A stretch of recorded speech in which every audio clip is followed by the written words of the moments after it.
Bem-vindos a mais um vídeo onde nós vamos falar, quer dizer, mas eu vou falar e o Marcel vai reagir a características que eu tinha na minha adolescência de autismo e como que essas características estão hoje em dia. E agora que tem sido um tópico muito relevante, até porque tem algumas pessoas que estão tendo o diagnóstico já como adultos, então a gente queria trazer um pouco mais de luz para quem talvez esteja explorando isso agora ou já tenha recebido o diagnóstico, enfim, só para entender um pouco como que é essa realidade hoje depois do diagnóstico da Violet.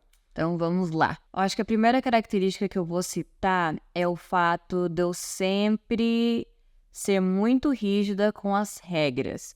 Então, tipo, na escola, se a professora falasse, olha, tem que ser cartolina rosa, e se eu não tivesse cartolina rosa em casa, eu ia ficar muito nervosa, ou tem que fazer assim ou assado, qualquer coisa que os professores mandassem eu fazer, eu ficava muito nervosa para cumprir aquilo. Tá, então essa ainda continua sendo bem relevante na tua existência, digamos, porque acho que devido ao teu autismo, a sua rigidez, ela continua, talvez não em aspectos mais, assim, digamos, a cartolina, ou alguma coisa assim, mas eu acho que você tem muita rigidez ainda em cima de horários, né, e rigidez também daquilo de planejamento e rotina. E eu acho que eu só não tenho tanta rigidez nesse sentido porque eu sou a minha própria chefe. Mas você tem isso também, você meio que estabelece os limites, os critérios, né, para aquilo que você quer fazer. Então ajuda que você, dentro do trabalho, você meio que comanda, né, a equipe, mas da mesma forma isso traz algumas questões sobre a nossa relação e também as crianças também. Porque querendo ou não, tendo rigidez, não é uma coisa tão fácil de se compreender do outro lado. Então acho que é isso que é o grande porém. Então você era muito rígida na sua adolescência, no caso. Sim, sempre fui muito rígida, assim, com regras. Não só com regras, mas, tipo, as regras sempre foram algo de extrema importância pra mim. Então, quando eu quebrava alguma regra, ou quando algum amigo fazia eu quebrar alguma regra, gente, nossa. Uma outra característica é em relação a toque e a ficar abraçado e olhar nos olhos. Eu sempre aceitei as pessoas, tipo, me abraçarem. Eu sempre sempre tentei olhar nos olhos das pessoas enquanto estava conversando. Carinho, eu sempre aceitei. Porém, eu acho que o que mudou, principalmente depois do meu diagnóstico, é que agora eu posso, tipo, consigo verbalizar que existe um incômodo muito real em relação a tudo isso. Por exemplo, meus pais, eles sempre foram do tipo assim, vamos sentar aqui e assistir um filme no domingo à tarde. E aí, tipo, eles vinham e ficavam assim, assistindo o filme. E eu nunca falei, tipo, ai, não quero me abraçar, ou ai, não me abraça. Eu sempre fui assim, tipo, ai, deixa eles me abraçarem, se eles querem me abraçar, então deixa. Mas eu ficava o tempo inteiro incomodada, eu não conseguia fazer nada mais a não ser ficar prestando atenção no fato deles estarem abraçados comigo. E é algo que, tipo, sempre me incomodou, mas eu nunca conseguia entender, eu não conseguia verbalizar o porquê disso.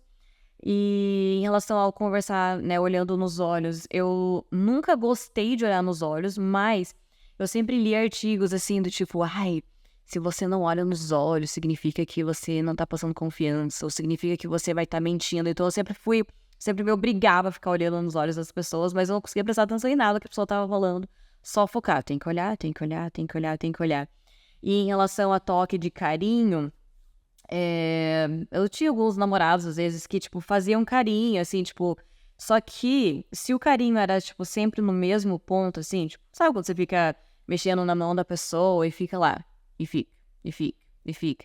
Eu ficava tão incomodada, porque aquilo parecia que doía... Tipo, doía mesmo. Parecia que era um queimado. Mas era um prejuízo, então. Isso pra você como era uma dor.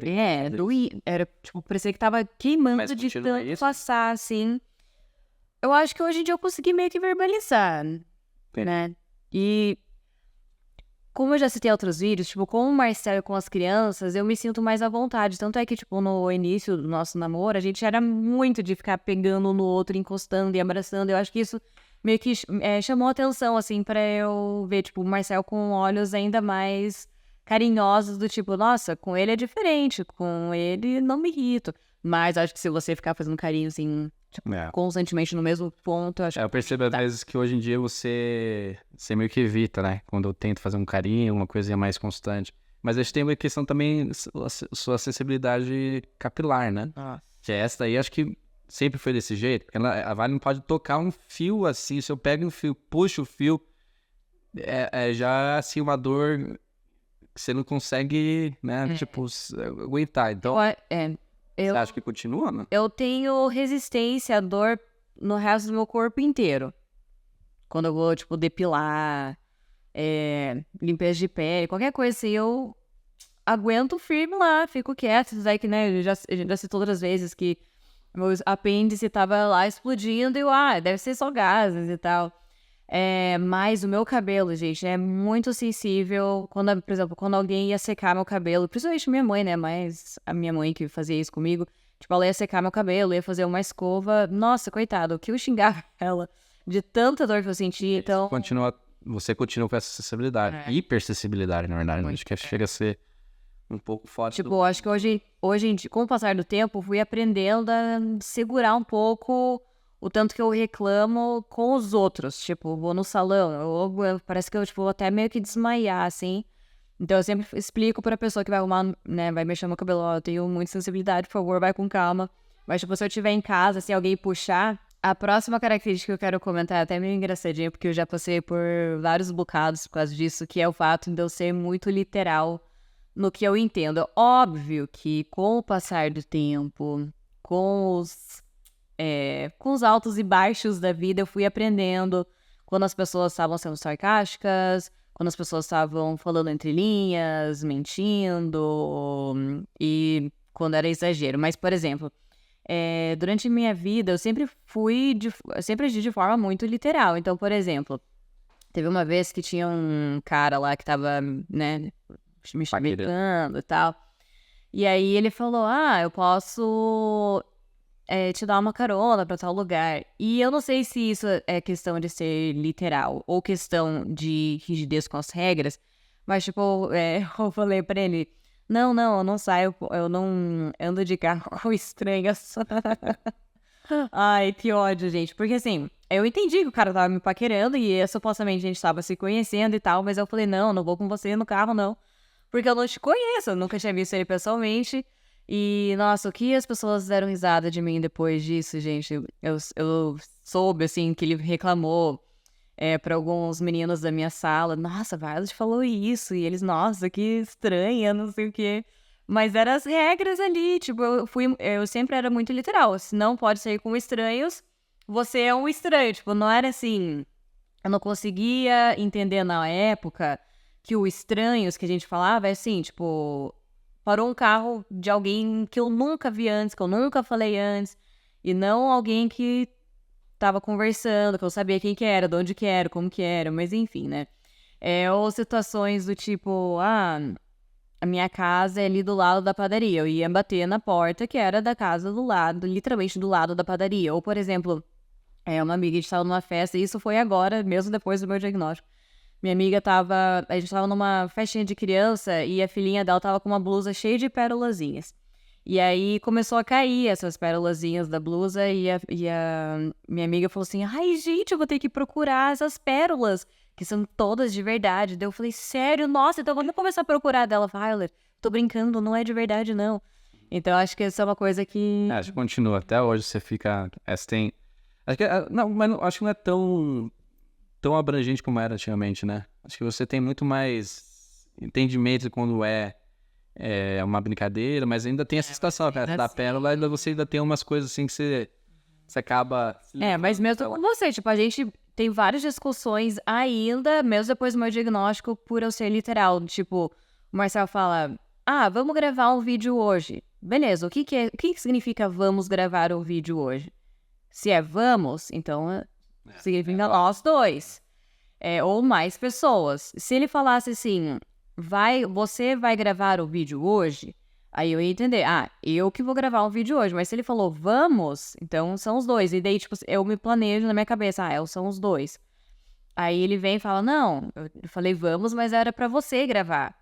E aí que entra a rigidez. Então, tipo, pelo que a gente tá vendo aqui, né, que a gente vai falando, não importa todas as minhas características que eu for citando, sempre a minha rigidez tá ali no meio pra mim É pegar. verdade, isso mesmo.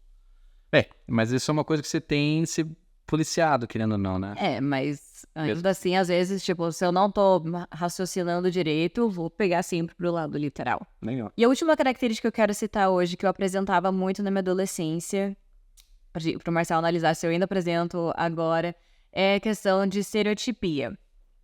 Eu sempre tive estereotipia, sempre tive, mas eu nunca soube que aquilo era uma estereotipia. Por quê?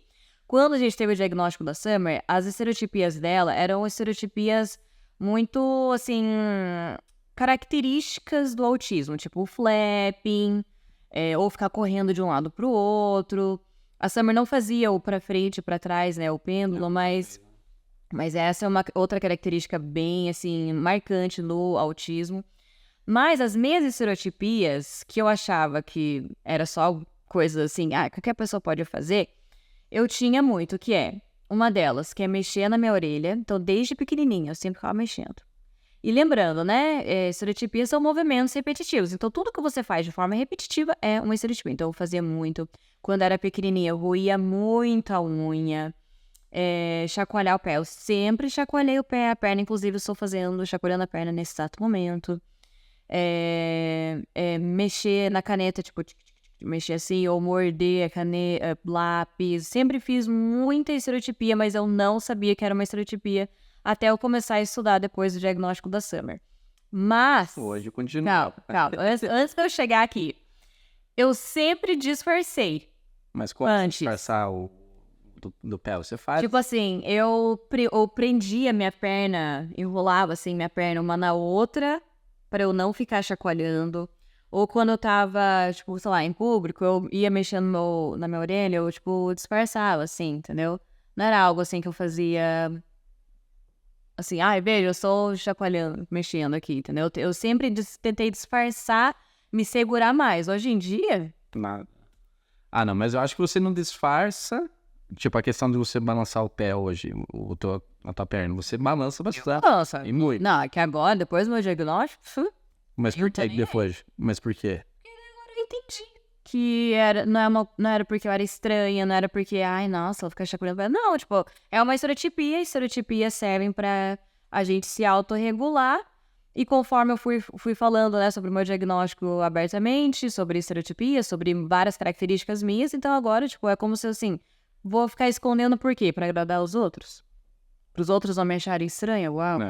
Entendeu? Eu acho que hoje em dia é prevalente mesmo, mas você não tenta se controlar. Talvez eu tire só da perna, porque o resto é que você não faz mais, né? Da orelha eu não vejo muito. E é mais, acho que é da perna mesmo, que eu sempre pego o VAR e falo assim, dá um toque, que às vezes fica até, tipo, é um pouco exagerado, assim. A Summer me dá toque. Ela stop, mommy, stop. E é isso, gente. Comenta aqui, deixa aqui nos comentários se você tem alguma dessas características, como que é pra você hoje.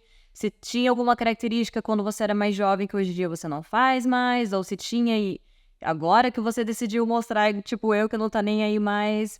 Deixa aqui nos comentários pra gente. E lembre sempre de dar aquela curtida, compartilhar com a sua pessoa querida e lembre-se também de se inscrever no nosso canal. Até a próxima. Tchau!